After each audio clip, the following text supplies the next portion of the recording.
बिस्मिल्लाहिर्रहमानिर्रहीम। अस्सलाम वालेकुम। मैं साजिद हुसैन हूं और आप मेरा वीलॉग देख रहे हैं। 8 फरवरी के इलेक्शन के बाद पाकिस्तान की सूरत हाल दिन ब दिन बिगड़ती जा रही है। अगर आप इंटरनेशनल मीडिया को देखें तो वो 1 मिनट का भी ये सोचता नहीं है कि प्रेशर कम किया जाए या कोई और खबर पकड़ ले। ऑस्ट्रिया से आवाजें उठ रही हैं, कनाडा से आवाजें उठ रही हैं, अमेरिका बयान दे रहा है, आर्टिकल लिखे जा रहे हैं। अल जजीरा ने तो इनको ये लिखना शुरू कर दिया कि ये मैंडेट थीव्स हैं, यानी कि पाकिस्तानी अवाम के हक पर डाका डालने वाले, यानी चोर। इनको तो यहां तक लिख रहे हैं। बीबीसी वर्ल्ड न्यूज जो है वो अपने जो है वो आर्टिकल छाप रहा है। उनको एक तरफ इमरान खान को as a case history, case study जो है वो डिस्कस किया जा रहा है कि एक बंदा है, एक शख्स था जो पहले साबका वजीर आजम था, उसको वजीर आजम की कुर्सी से हटाकर उसके खिलाफ रजीम चेंज ऑपरेशन हुआ, उसकी पार्टी तोड़ दी गई, उसके खुद को 30 साल 31 साल की सजा सुना दी गई, जेल के अंदर बंद कर दिया गया, उसके पार्टी कारकुनों को उठाया गया, उन पर तशद्दुद किया गया और उनके साथ हर वो सलूक किया गया जो एक दहशतगर्द, एक मुजरिम के साथ किया जाता है। इसके बावजूद 8 फरवरी के इलेक्शन में लोगों ने उसको इतने वोट डाले कि अब तक वो धांधला करके भी वो आगे जो है वो उनकी सीट्स अभी भी ज्यादा हैं। ये जो है वो गैर मामूली चीज है और बैनुल अक़वामी मीडिया और जो बैनुल अक़वामी थिंक टैंक्स है मुख्तलिफ ममालिक के इस पर जो है वो बातें कर रहे हैं और इसको आइंदा आने वाले पॉलिटिकल लीडरशिप के लिए मेरा ख्याल जहां तक कहता है कि इमरान खान को एक as a role model discuss किया जाएगा। और रोल मॉडल होना भी चाहिए, क्योंकि जिस तरह की फस्तायत, जिस तरह का जुल्म, जिस तरह के मामलात इमरान खान और उनकी जमात के साथ बरते गए और बल्कि अभी भी जारी और सारी हैं, इसके बावजूद इमरान खान का इलेक्शन जीतना और 2/3 अक्सरियत में जीतना ये गैर मामूली चीज है। इसके ऊपर मुख्तलिफ लोग बातें कर रहे हैं जो बैनुल अक़वामी मीडिया से ताल्लुक रखते हैं।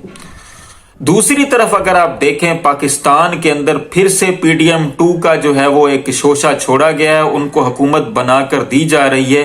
बावजूद इसके एक पार्टी अक्सरियत लेकर कामयाब हुई, लेकिन चोरों, उचक्कों, बेशर्मों, बेगैरतों को हम पर एक दफा फिर मुसल्लत किया जा रहा है। पंजाब के अंदर वीडियो महारानी जो है वो वजीर आला बनकर आ रही हैं, यानी मरियम नवाज। बहुत सारे लोग इस पर जो है वो मीम्स बना रहे हैं और बातें कर रहे हैं कि अब तो सबकी ऑडियो और वीडियो बनेगी, क्योंकि मरियम नवाज के पास कुछ और तो है नहीं, कोई काबिलियत तो कोई है नहीं। बेटी है वो सिर्फ नवाज शरीफ की, बस यही काबिलियत है और ऑडियो वीडियो का खेल वो खेलती रही, अपने मुखालिफिन को दबाने के लिए हर वो हरबा इस्तेमाल करती रही जो हरबा कभी भी एक पॉलिटिकल आदमी इस्तेमाल नहीं करता।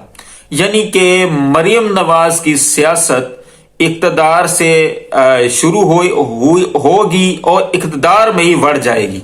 अगर आप देखें तो ये सियासत का एक ऐसा मोड़ आ चुका, नवाज शरीफ सियासत से जो है वो उनको माइनस कर दिया गया, निकले वो थे इमरान खान को माइनस करने के लिए। यानी अगर आप गौर करें तो मियां साहब के लिए क्या नहीं किया गया, उनको डील करके पाकिस्तान लाया गया। उन्होंने कहा जी कि इमरान खान नहीं चाहिए, उनको इमरान खान को जेल के अंदर बंद कर दिया। उन्होंने कहा कि इनकी पार्टी नहीं चाहिए, पार्टी को भी तोड़ दिया गया, बंदे खरीदे गए, मारे गए, कुटे गए बंदों को। यानी कि हर वो काम किया गया जो फस्तायत का था। इमरान खान का भला नहीं चाहिए, नवाज शरीफ के लिए ये भी किया गया और इसमें अदालत सहूलतकार बनी। इसके बावजूद अगर नवाज शरीफ इमरान खान के मुकाबले में माइनस हो गए तो फिर नवाज शरीफ अपनी किस्मत को कहें। हालत यह है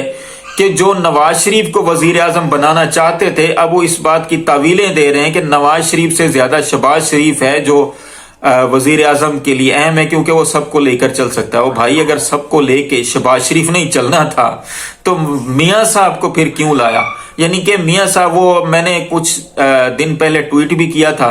और मुख्तलिफ लोगों के साथ डिस्कशन के अंदर भी ये बात डिस्कस हुई कि मियां साहब का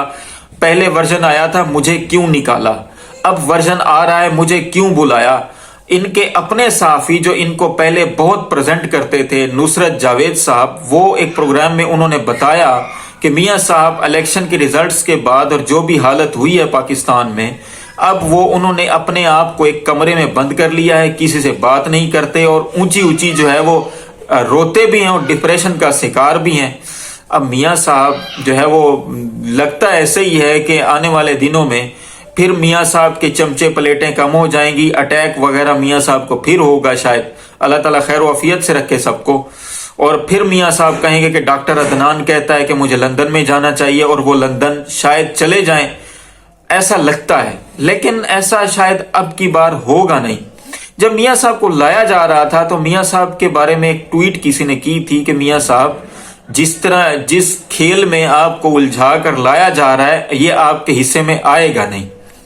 وہی ہوا، میاں صاحب اب وزیر اعظم شپ سے بھی نکال دیے گئے۔ میاں صاحب اب یہ سوچ رہے ہیں، آج کی خبر ہے، لوگوں کا تجزیہ بھی ہے اس پہ، کہ میاں صاحب جو یاسمین راشد سے سیٹ جیتے ہوئے ہیں زور زبردستی کی، وہ شاید اس کے اوپر حلف نہ اٹھائیں۔ یعنی کہ ایک شخص وزیر اعظم کے لیے لایا جا رہا اور اس کو اپنے ہی بھائی کے نیچے MNA بنا کے بھیج دیا جائے تو وہ ایک تھوڑا سا عجیب سا ہی معاملہ لگے گا۔ بہرحال اگر آپ دیکھیں تو اس وقت کی سیاست غیر معمولی ہے، یعنی کہ وہ شخص جو جیتا ہوا ہے، جس کو زور زبردستی جتوایا ہوا ہے، وہ شخص بھی مختلف لوگ جن کے اندر تھوڑی بہت غیرت ہے وہ کہہ رہے ہیں کہ نہیں بھائی نہیں، یہ PTI کا حق ہے، وہی جیتی ہوئی ہے، ہم تو کوئی نہیں جیتے ہوئے۔ انٹرنیشنل میڈیا بالکل جو ہے وہ اپنی رپورٹنگ کے اندر اس بات کو پیک کے اوپر لے جا چکا ہے کہ پاکستان کے اندر سیاست اور جو ہے وہ ان کی ڈائنامکس بدل رہی ہیں۔ دھاندلا ہوا ایک پارٹی کے خلاف تو اس جو چور ہیں جن کو مینڈیٹ عوام نے دیا ہی نہیں ان کو کیا جا رہا ہے۔ اور آخر میں ایک بات اور ڈسکس کرتے چلیں کہ ایک اپریل کے اندر IMF کا معاہدہ بھی ہے، تو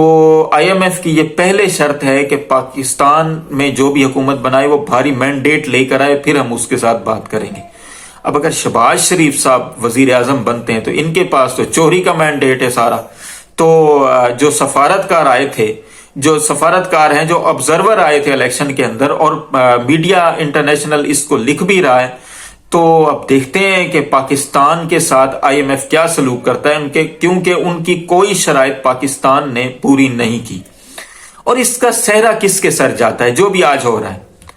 ہمارے اداروں کے اوپر، بہت سارے لوگ یہ بات کر رہے ہیں، اور میں تو خاص طور پر اپنی سپریم کورٹ کو یہ بات، اس کا کریڈٹ دوں گا کہ جو آج PTI اور جو جمہوریت کے ساتھ ہو رہا ہے اس کا کریڈٹ قاضی صاحب کو جاتا ہے۔ یعنی کہ قاضی صاحب کو PTI کے انٹرنل الیکشن کے اندر تو دلچسپی تھی، انہوں نے بے ضابطگیاں بھی دیکھ لی تھی،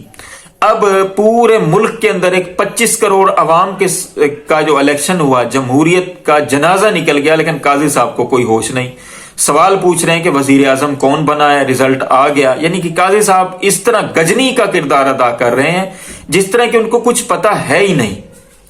قاضی صاحب نے تاریخ کے گند میں اپنا نام لکھوا لیا ہے، ایکسٹینشن ان کو ملنی تھی اگر وزیر اعظم نواز شریف ہوتے اور 2/3 اکثریت ان کو دی جاتی، کیونکہ عوامی تو یہ بندے ہیں نہیں، انہوں نے کسی اور سے اقتدار لینا تھا اور وہی کام شہباز شریف کر رہے ہیں، لیکن قاضی صاحب کی ایکسٹینشن تو بڑھ گئی۔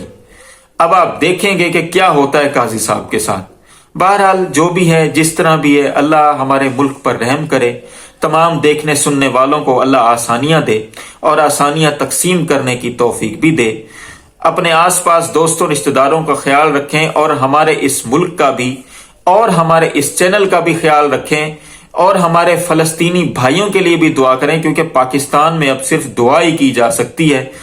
کسی کے اندر تپڑ تو ہے نہیں کہ ان کے جو اسرائیل جو ان کے اوپر ظلم کر رہا ہے اس کا جواب دے سکے۔ آپ کا بہت بہت شکریہ۔